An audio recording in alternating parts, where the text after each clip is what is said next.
The National Writers Association of South Africa says it has learned with shock about the untimely death of one of the most celebrated sons of South Africa and an icon of the creative industry, Mbongeni Ngema. They've released a statement on the passing of Ngema and join us to share their sentiments on the day of the funeral of the late icon. We are expecting to welcome Dr. Lebogang Nawa, who's the Secretary General of NWSA, as well as Mr Muzi Hlengwa, African People First President. Mr. Hlengwa, thank you so much for joining us. A very good evening to you. Look, in your statement, you say that Mbongeni Ngema's life and work was echoed by the spirit of being African. Tell us more about his legacy as reflected in your statement, sir. Good afternoon to you and your viewers at home. As African People First, we'll first like to send our heartfelt condolences to the family of Mbongeni Ngema and those who knew him, who were close to him, and the entire country as well. Look, Mbongeni Ngema stood up against the oppression when it was not fashionable to do so. He has spoken bravely in his work of art on behalf of Africans who had been oppressed. He is an African who told our stories the way we wanted them to be told. So we are saying to everyone is in the industry, they should learn and take it from where our great Mbongeni Ngema has left it from. And let's also welcome on the line Dr. Lebogang Nawa, the NWSA Secretary General. Doctor, thank you so much for joining us. Look, this icon was laid to rest today. Talk to us about your statement that celebrates the life of Dr. Ngema for his creativity as well as unparalleled contribution to the South African entertainment industry. Good afternoon, and good afternoon to the viewers as well, and thanks for this opportunity. Today, as we give a send-off to our beloved cultural icon, Dr. Mbongeni Ngema, to his final resting place, we as NWSA say to the bereaved family, relatives, Madokubo clan, and the South African nation at large, as well as the international world, that death is not the end, but the beginning of another phase of life, and that is the immortalizing of the deceased work by committing to memory its legacy through archiving. In this regard, we believe that the writing and publishing of books around the legend's work will play a central role. After all, it is our view that the written word is the source of art genres such as theatre, music, film that the maestro excels in. Books are important for several reasons. One, they reduce potential intellectual property ownership disputes. Two, they serve as study, research, and referencing material for the academia. And three, they also boost the economy of the publishing industry. Finally, as NWSA, we are aware that some of this work has already begun. For instance, I'm speaking as an editor of a book called Culture and the Liberation Struggle in South Africa, in which he featured prominently. We also propose that when tertiary institutions bestow honorary doctorates to the lives of our legends, they should also be linked to master classes to be conducted by the maestros while they are still alive, so as to impart certain knowledge directly to future generations. Look, Mr. Hlengwa, you've gone to great lengths to highlight some of the biggest achievements to come from Ngema's work. Income for all, advocating for a self-reliant economy driven by Africans. Talk to us about all these.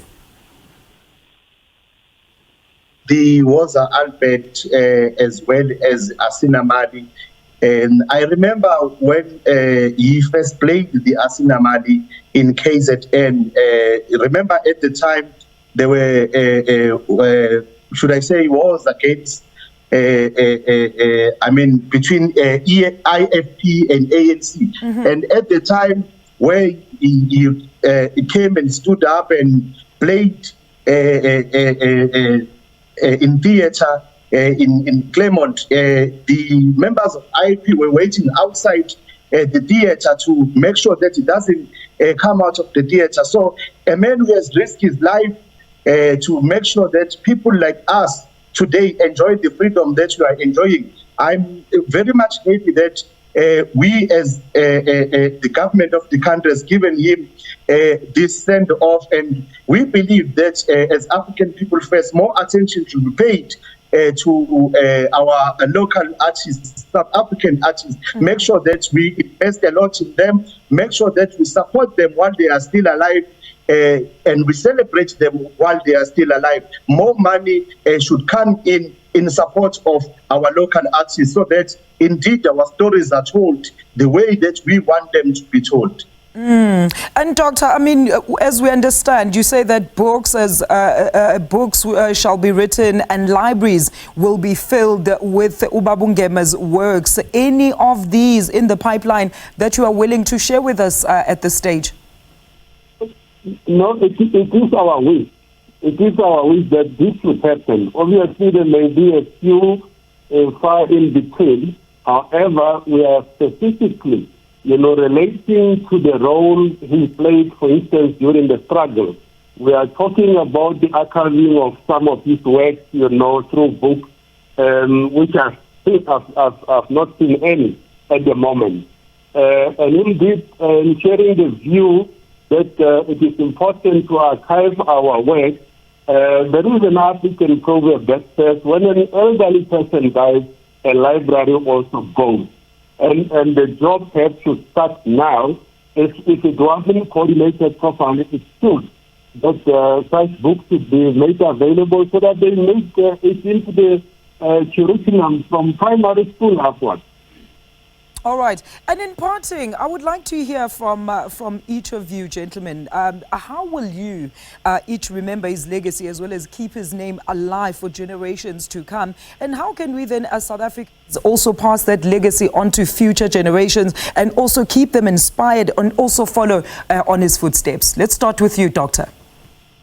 Yes, as we indicated, once we have books, obviously, they must find a way into our education curriculum to be taught at school.